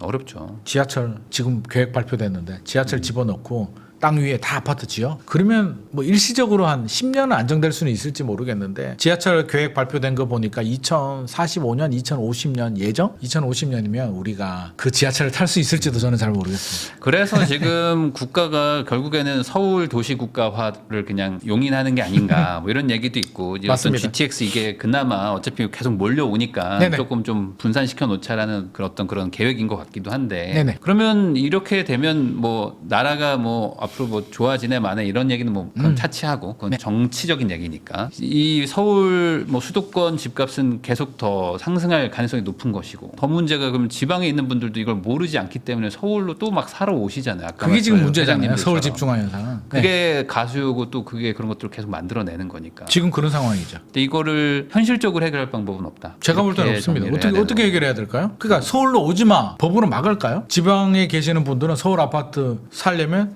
주택거래 허가 받아. 이게 말이 되나요? 자본주의 사회에서. 그러니까 서울로 몰려드는 수요들은 왜 사냐라고 한다면 일단 서울은 입주 물량 부족하고 다 알잖아요. 네. 미분양도 없고 지방은 입주 물량도 많고 미분양도 많은데 당신 같으면 뭐 할까? 지방에 자금력 되시는 분들은 서울에 아파트 하나 사고 싶어요. 일단 좋은 지역이고 인프라도 좋고 또 입주 물량 미분양도 다 좋은데 투자 가치도 있는데 또 마음속에 하나는 우리 자녀가 네. 공부를 잘해서 서울로 가게 되면 그래도 우리의 집은 하나 있어야지라는 마음을 지방에 계시는 분들도 가지고 있습니다. 네. 결국엔 이게 맞물리는 거예요. 그래서 미리 사두면 좋겠다라고 해서 사시는 분들이 꽤 많이 있기 때문에 이런 문제를 해결하지 않으면 이게 서울 주택 문제는 저는 이걸 지어서 해결한다. 3기 신도시를 짓는다. 일시적으로 도움이 되죠. 3기 신도시 물량 한 25만 원 정도 나오면 경기도나 서울 일부 지역들 전세 시장은 좀 안정될 수는 있는데 언제 나올까요? 최근에 고양 창릉 신도시 보니까 토지 보상도 잘 안 된다라는 네. 이야기가 있더라고요. 그래서 인천 계양에 본청약을 했으나 다 나머지 3기 신도시들이 일사천리로 진행되지는 않습니다. 2기 신도시도 뭐 아직도 아직도? 하는 데도 있는데 맞습니다. 3기 신도시가 뭐 이렇게 단기간 되긴 또 요즘 그렇죠, 공사비도 그렇죠. 높으니까. 네네. 그래서 이게 참 뭐 다들 분산시켜야 된다라고 말은 하지만 네. 그러려면 역설적으로 그렇게 말하는 사람들도 다 지방 가서 살아야지만 이 문제가 해결되는 건데. 쥐든 안 가잖아. 남은 가지만 나는 안 간다. 이런 게 또 어찌 보면 또 이게 우리나라 어쩔 수 없는 문제이기도 하고. 네. 그러니까 이게 결국에 이게 사회 구조가 이런 식으로 만드는 것이 아닌가라는 생각도 좀 듭니다. 맞습니다. 네, 그러면 결국에는 전세라도 좀 이렇게 안정화가 되면 사실 전세가 좀 잡히면 그래도 좀 뭐랄까 부동산에 대한 이런 좀 뭐 과열 이런 거 좀 그래도 그럴 좀 수 있죠. 덜해지는데 주거가 안정되니까요. 전세는 당장 또 이것도 답이 없나요? 더 답이 없잖아요. 전세는 더 답이 없지. 매매는요. 차라리 정책을 안 해도 시장에서 네. 너무 많이 올랐는데 그러면 쉬어가요. 집을 사려는 분들 서울이 좋아도 이거 너무 비싼데라고 생각하면 투자 안 할 수도 있습니다. 네. 우리가 서울에 투자 못해서 죽은 귀신이 아니잖아요. 매매는 안 해도 돼요. 옵션이에요. 해도 되고 안 해도 되는데 전세는 옵션이 아니라 필수란 말이에요. 네. 전세 안 살면 어디로 갈 건데 월세로 갈 거야 집을 살 거야. 현실적으로 답이 없고요. 전세 시장이 안정이 되려면 두 가지 방법밖에 없습니다. 전세 물량을 많이 공급을 해주거나 네. 두 번째 전세 가격이 떨어지는 요건을 말하는 겁니다. 전세 가격이 떨어지려면 물량 앞에 장사 없다고 물량을 많이 공급을 해주거나 두 번째는 금리가 올라서 대출이자 전세 대출 이자 부담이 너무 크게 되면 수요자들이 안 되겠다. 차라리 그냥 월세로 가자라든지 월세로 전환하든지 아니면 주거지를 이동하든지 뭐 여러 가지 변화가 생기는데 지금 흐름을 보면 금리도 이제 한번 우리 피벗이라고 하는데 한번 이렇게 긴축해서 완화로 흐름 되면 기본 한 3년에서 4년 가거든요. 그러면 3, 4년 동안 그렇게 금리가 다시 등하게 올라갈 가능성은 저는 높지 않다고 봅니다. 그러면 첫 번째 요소 제거됐죠. 두 번째 요소는 입주 물량 공급 앞에 장사가 없는데 매매보다 전세가 더 큰 영향을 받는데 앞서서 말했듯이 서울은 뭐 도저히 답이 없고요. 3기 신도시가 유일한 답인데 이제 수도권 지역으로 보자면 3기 신도시가 유일한 답인데 그게 언제 전세 물량이 나올지도 모르겠습니다. 그러면 제가 앞서서 한 5년 본다고 했는데 그러면 지금 2024년 그러면 2027, 8년까지는 적어도 우리가 전세난에 굉장히 좀 시달릴 수밖에 없는 상황이다. 그러면 역시 올랐는 전세 가격이 매매 가격을 밀어올릴 가능성도 여전히 높기 때문에 실시간으로 움직이진 않겠죠. 그럼 매매는 주춤할 수는 있어요. 많이 올랐으면 좀 쉬어갈 수 있는데 전세 가격이 이렇게 꾸준히 올라갈 수밖에 없다. 둔촌주공 우리 이야기했잖아요. 올림픽파크 보려. 네. 물량 앞에 장사 없었는데 장사 있더라고. 부동산 시장 자체가 이런 분위기다 보니까 집주인들도 용기를 얻어서 또 그런 상황도 있고 또 물량이 부족하다 보니까 알잖아요. 부족한 물량을 수요자들은 더 몰리고 집주인들은 또 얼죽신 신축 아파트로 또 들어오게 되고 또 정책의 부작용 3년 이후에 그 폐지 안 하니까 그러니까 모든 게 뒤죽박죽이에요. 그러니까 이게 다 꼬여 있죠 사실. 다 꼬여 있어요. 정책이 뭐 전반적으로 하나의 방향으로 가는 것도 아니고 뭐 꼬여 있어가지고. 꼬이고 여기는 이게 묶어놓고 여긴 또 좀 그러니까 풀고 3년 막 유예도 이러니까. 폐지했어야 되는데 국회 문턱에 막혀서 못 네. 됐죠. 최근에는 또 정책자금 대출 어처구니 없게도 그걸 왜 규제한다라고 해가지고 욕만 네. 먹고 잠정 유예를 했는데 아니한만 못하잖아요. 그러니까요. 정책 대출을 시행하게 되면 이제 두 가지 목적이 있었잖아요. 가계부채 안정시키고 서울 집값 안정시키겠다는 목적인데 우리 디딤돌 대출 규제가 디딤돌 대출에 5억 원 이하 신혼부부는 6억 원 이하 주택을 사는 분들한테 저리 대출해 주는데 서울에 5억 6억짜리 아파트가 어디 있냐고. 결국에는 지방이나 수도권 외곽 지역에 집을 사는 서민들이 이제 집을 사는 마지막 내 집 마련의 수단인데 그걸 막아버리니까 이제 들고 일어나잖아요. 네. 그게 폭동이잖아요. 이거. 뭘 하는 거야 도대체 너. 서울 집값 잡아라고 했지 왜 우리를 두들겨 패는 거야. 화들짝 놀라서 이제 잠정 유예를 하긴 했는데 결국 신뢰만 잃어버리잖아요. 그 스트레스 대살 2단계 유예도 그러니까. 2달 연기도 그렇고 이런 신뢰를 계속 잃어버리니까 정책의 신뢰는 없어지게 되고 이제 뭘 해도 아마 약발이 잘 안 먹히는 상황이 지금 발생하고 그래서 있습니다. 지금 정부가 하는 게 네. 전세 대출 쪽을 조금 뭐 좀 규제를 좀 해가지고 좀 그 전세가 상승을 좀 조금 아이고야. 잡아보려고 하는 것 같은 느낌인데 여기는 더 세잖아요. 그러니까 여론이 난리 더 납니다. 더 난리 나요. 강하잖아요. 이거는 진짜 저는 최악수라고 생각합니다. 최악수. 전세 대출을 지금 와서 전세 대출이 문제 있는 거 맞아요. 저도 전세 대출을 굉장한 문제라고 생각하는데 처음부터 안 했어야죠.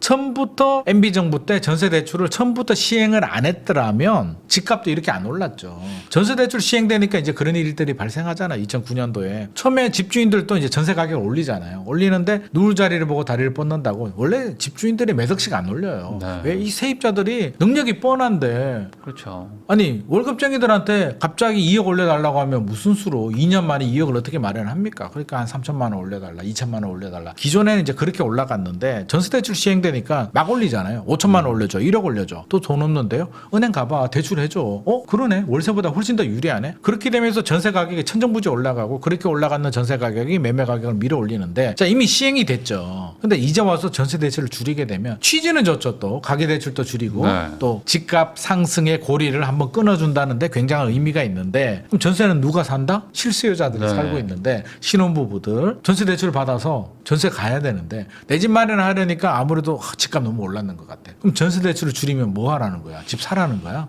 월세 가라는 거야? 그럼 집 사야 되잖아요. 그럼 정부가 뭘 하자는 거지? 집값을 안정시키기 위해서 전세 대출을 규제하는데 역설적으로 수요가 또 매매로 가요. 이럴 바에는 그냥 사버리자.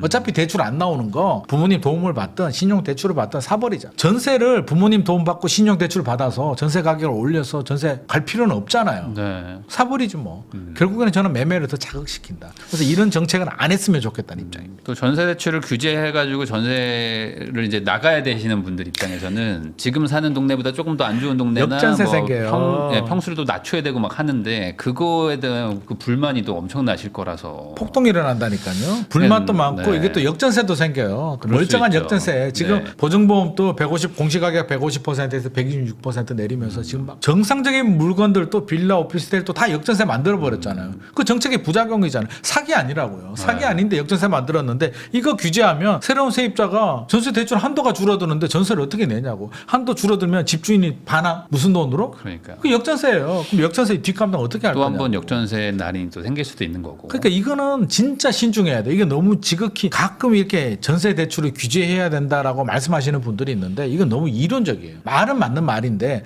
현실과는 전혀 다르다. 엄청난 부작용이 아주 기다립니다. 뭐 장시간을 두고 뭐 천천히 뭐 하든지 뭐 해야 되는 그렇죠. 거죠. 이거는. 아주 천천히 집값이 안정됐을 때 아주 천천히 해야 되지. 이걸 이런 식으로 지금 전세 대출 규제는요. 집값 잡기 위한 수단이 아니라 그냥 전세 대출이 문제가 있으니까 차근히 준비를 해야지. 이거 잘못 건드리면 우리가 예상치 못하는 변수, 반대 변수가 생깁니다. 집값이 의외로 이 잘못 건드리면 진짜 집값 폭등할 수도 있습니다. 안 하면 좋을 것 같습니다. 네, 어떤 뭐 그럼 살기 좋은 동네들 뭐 더 치고 나갈 수도 있는 것이고. 그러니까 이게 전세 사시는 분들이 이렇게 수요가 네. 매매 수요가 갑자기 늘어난다니까요. 그러니까 우리가 아파트가 거래가 많아서 집값 올라가는 게 아니잖아요. 1000세대 아파트에 한 5개, 10개만 거래가 되면 매도가 올라가요. 네. 근데 이게 전세 사시는 분들이 에라이 그냥 사자. 그러니까 부모님도 그럴 거 아니에요. 안 되겠다. 그냥 무리해서라도 우리의 집 사줘야겠다라는 생각이 안 들까요? 대출이 안 나온다는데. 그러니까 이게 매매 수요를 자극하기 때문에 이런 자극은 좀 제발 좀 정책하시는 분들 제발 이거 안 됩니다. 그러면 이제 결과적으로는 지방으로 수요를 분산시켜야 된다. 쉽지 않죠. 그렇지만 어려울 것이다. 네. 그러니까 답이 없다. 이렇게 약간 정리가 되는 거죠. 현실적으로는 답이 없습니다. 제가 네. 대통령이 돼서 뭐 강력하게 뭐 지방 활성화 정책, 지방의 대학교에 막대한 돈을 쏟아부어서 지방의 국립대학교를 포항공대 수준으로 올리고 반도체 클러스터를 지방에 만들고 뭐 이런 정책 하지 않으면 그것도 10년, 20년 후에 답 나옵니다. 사립대는 아예 지원 안 해주고 국립대만 아주 국립대라도 전액 다 그냥 뭐 저는 무료로 다 해주고 뭐 돈 또 엄청나게 투입을 연구비 막 해가지고 투입해주고. 포항공대 수준으로만 만들어주면 효과가 나오는데 교수들 연봉 한 3배씩 주고. 3배 주고 해외에서 유명한 교수들 데리고 오고 하면 20년 후에는 효과가 있는데 우리가 지금 20년을 바라보는 건 아니잖아요. 이러니까 참 쉽지 않다. 쉽지 않습니다. 쉽지 않습니다. 그럼 결국에 이게 그럴 수도 있지 않습니까? 뭐냐면은 아예 부동산 자체에 대한 사람들의 어떤 회의감이 들어서 좀 다른 자산으로 뭐 미국 자산이라든지 뭐 미국 주식이라든지 뭐 코인이라든지 이런 데로 갈 수도 있다. 이런 얘기도 있거든요, 지금. 왜냐면 어쨌든 인구 감소도 있고 뭐 이런 거가 있기 때문에 한국인들의 이제 부동산 불패 전세 신화도 이제 얼마 남지 않았다. 그걸로 거의 이게 유일하게 해결책 아니겠느냐. 이렇게 얘기하시는 분들도 있는데 이건 어떻게 생각하십니까? 제발 좀 그랬으면 좋을 것 같습니다. 저도 부동산 폭등하기 원하지 않거든요. 네. 굉장히 피곤하거든요. 그래도 좀 잘 됐으면 좋겠고 폭등한다는 게 이게 또 부동산 하는 입장에서 보면 무조건 좋은 일은 아니거든요. 근데 자 생각을 해보자고요. 대한민국에서 이제 계층 사다리라고 하죠. 내 계층이 올라갈 수 있는 방법. 정상적으로 열심히 일해서 올라가기는 현실적으로 굉장히 어렵습니다. 한 1% 정도 되시는 분들이 있어요. 뭐 스타트업이라든지 우리 대표님처럼 능력 있는 분들이라면 충분히 가능한데 나머지 99%가 이렇게 할 수는 없잖아요. 뭐 유튜브 한다고 다 이렇게 대박이 날 수는 없잖아요. 제 유튜브는 안 되더라고. 아무래도 저는 열심히도 안 하지만 잘 안 되더라고. 그러면 선택이 있는 방법이 이제 세 가지가 있습니다. 부동산이 있고 코인이 있고 주식이 있는데 네. 우리 과거 사례를 보더라도 이제 그 승률이라고 하죠. 자, 승률을 봤을 때 10년의 승률을 보자고. 제 주변에 보더라도 10년을 투자해서 자, 승자가 누구냐? 승률이 얼마냐? 주식 10년 해 가지고요. 주식 물론 돈 버는 구간이 있어요. 상승량. 10년을 꾸준히 투자하신 분들 중에 돈 벌었다? 10명 중에 몇 분? 거의 몇 명 뭐, 될까요? 네. 10명 중에 한두 명? 아마 한 8명은 아프다. 내가 진짜 내가 그때 아파트를 샀어야 되는데 아마 그런 얘기를 할 거고요. 코인 돈 버신 분들이 있습니다. 코인으로 돈 버신 분들이 또 강남의 아파트도 삽니다. 몇 퍼센트? 저는 1%도 안 된다고 봅니다. 0.1% 정도지. 코인에서 돈 번다? 코인 하시는 분들은 그 0.1%한테 이제 돈을 좀 드리는 분들. 몰빵해주는 느낌이죠. 약간. 몰빵해주는 네. 느낌입니다. 그분들은 그러면 막 수십억 부동산이 불안하다고 해서 코인 주식으로 간다? 와 이게 부동산 승률 10년 동안 부동산 아파트 사가지고 10년 후에 그대로 버텼다 중간에 팔지 말고 버텼다 해서 후회하시는 분들 10명 중에 2명이라고 저는 생각을 하거든요. 있습니다. 2명 정도는 있어요. 뭐 잘못 샀거나 어떤 문제가 있다나 8명은 성공했기 때문에 장기적으로 버틴다면 승률이 좋은 아파트를 포기하고 지금 상황에서 아파트가 많이 올랐다고 해서 주식 코인으로 간다? 비트코인 안 올랐나요? 비트코인 더 많이 올랐는데 네. 아파트보다 더 많이 올랐는데 주식도 좋은 주식 많이 올랐는데 미국 주식 사실 뭐 물론 미국 좋습니다. 뭐 테슬라 오늘 또 올랐다 그러고 난리인데 미국은 없잖아요. 상한선 하한선 없잖아요. 네. 또 한 번 뜨거운 맛을 보면 아마 정신 못 차릴 수도 있는데 미국처럼 그게 미국 주식이 뭐 무조건 좋다라고 하지만 아파트를 팔고 불안하니까 미국 주식으로 간다. 저는 그렇지 않다고 봅니다. 아파트 가진 분들 중에 여유자금 일부를 가지고 주식이나 코인을 투자하는 거고요. 저는 그 방법이 맞다고 생각합니다. 왜냐하면 부동산은 묶이잖아요. 네.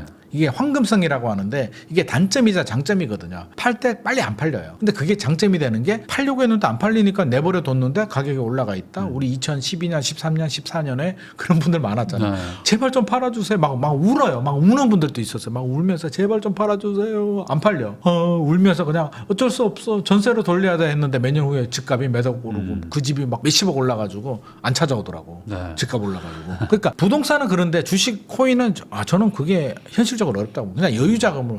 제가 말씀드리고 싶은 건 하더라도 저는 포트폴리오 중요하다고 생각하거든요. 우리가 너무 부동산 비중이 높은 건 사실이에요. 70% 이상이 되기 때문에 부동산 비중을 미국처럼 뭐 주식을 더 많이 할 수는 없지만 부동산 비중을 한 60% 정도 나머지 한 40%는 저는 금융에 하는 게 맞다. 그래서 뭐 골드도 좀 하시고 코인도 좀 하시고 주식도 하시는 거는 많이 있는데 아파트를 팔고 이게 우리가 몰빵이라고 하죠. 올인하는 거는 정말 추천하고 싶지 않습니다. 네. 본인이 재능이 있으면 하십시오. 재능이 있는 사람이 있거든. 이게 포커도 잘 하시는 분들이 있고 네. 이 감각이라고 저는 생각하거든요. 동물적 감각이 있는 분들은 하시고 그냥 평범하다. 일반적이다. 지금까지 수익률이 그렇게 좋지 않다. 남들 다 오른 상승장에 좀 벌었다. 이런 분들은 그런 선택을 하시면 아마 후회하실 겁니다. 그리고 또 이제 저도 이제 쭉 지켜보면은 보통은 이제 이렇게 뭐 주식이나 뭐 코인 이런 걸로 이제 돈을 좀 버시는 분들도 있는데 이게 아무래도 이제 전 재산을 뭐 넣더라도 이건 뭐 레버리지가 좀 약하잖아요. 네네. 뭐 그냥 2억 넣고 이제 하는데 이제 여기 어떤 분들은 2억으로 뭐 한 6억짜리 집을 사고 막 이러니까 전세 끼고 살 수도 있고. 네, 이게 한 번 또 집값이 한번 올라버리면 이제 수익 차이에서 또 오는 또 약간 일종의 현타 이런 것들도 좀 현타도 오시는 있고 것도 사실은 부동산이 쉬워요. 주식보다. 쉽기도 좀 쉽죠. 왜냐면 제가 버티라고 했잖아요. 그러니까 버티면 올라가 있어. 그래서 내가 필요할 때 팔면 돼. 필요할 때 사서 필요할 때 팔면 되는데 주식은 차트 보고 이거 팔아야 돼 말아야 돼. 하루에 10번씩 고민하는데 저는 요즘은 주식 안 하거든요. 옛날 주식 몇 번 해봤는데 머리가 너무 아프고요. 일상생활을 못하니까 눈 뜨면 일단 봐야 돼. 궁금하잖아요. 그러니까 빨간색 나오면 기분 좋아. 네. 그럼 아침에 친구들한테 커피 사줘. 동료들한테. 점심 먹고 났는데 파란색으로 바뀌어. 급 우울해지면서 막 그래서 옆에서 그래. 야, 너 왜 그래? 무슨 일 있어? 네. 왜? 뭔 일 있어? 그럼 그게 아니고. 그럼 또 우울하다고 또 맥주 사줘. 네. 옆에서 얻어먹는 사람만 돈 벌더라고요. 그렇게 하는 건 바람직하지 않다. 그냥 근데 의외로 여유 자금 있잖아요. 예를 들자면 한 몇천만 원 정도 하시는 분들은 수익률이 높아요. 의외로. 왜? 네. 감정이 안 들어가잖아요. 그러니까 잃어도 큰 타격이 없는 돈으로 하면 의외로 수익률이 높습니다. 근데 억 단위로 들어가면 이제 이성이 흔들려요. 그렇죠. 멘탈이 흔들리기 때문에 절대 이성적으로 논리적으로 투자하기 어렵고요. 그러면 결국에는 또 잘못된 판단을 하게 됩니다. 이렇게 뭐 주식부터 해가지고 뭐 이제 뭐 부동산 뭐 전망까지 뭐 여러 가지 얘기를 좀 나눠봤고요. 특히 이제 아까 말씀하신 것처럼 이제 어떤 뭐 우리나라가 가야 될 길이 있지만 가기가 쉽지 않은 현실적인 않다. 문제들이 너무 많다는 거. 네네. 이제 그런 것들을 뭐 우리가 이제 뭐 정치인들이 아니니까 우리는 이제 네. 재테크 이런 얘기를 하는 거니까 물론 이제 바뀌어 가야 되겠지만 그럼에도 불구하고 현실이 이렇다면은 이 안에서 우리는 또 최적의 선택을 해야 된다. 맞습니다. 네, 이렇게 좀 정리할 수 있을 것 같습니다. 지금까지 김인만 부동산 경제연구소의 이제 김인만 소장님 모시고 이제 부동산 이야기 나눠봤습니다. 오늘 대화 이제 잘 반영하셔가지고 좋은 선택하셨으면 좋겠습니다. 다시 한번 시청해주셔서 감사하다는 말씀 전하면서 저도 소장님하고 인사 나누겠습니다. 오늘 나와주셔서 감사드립니다. 감사합니다.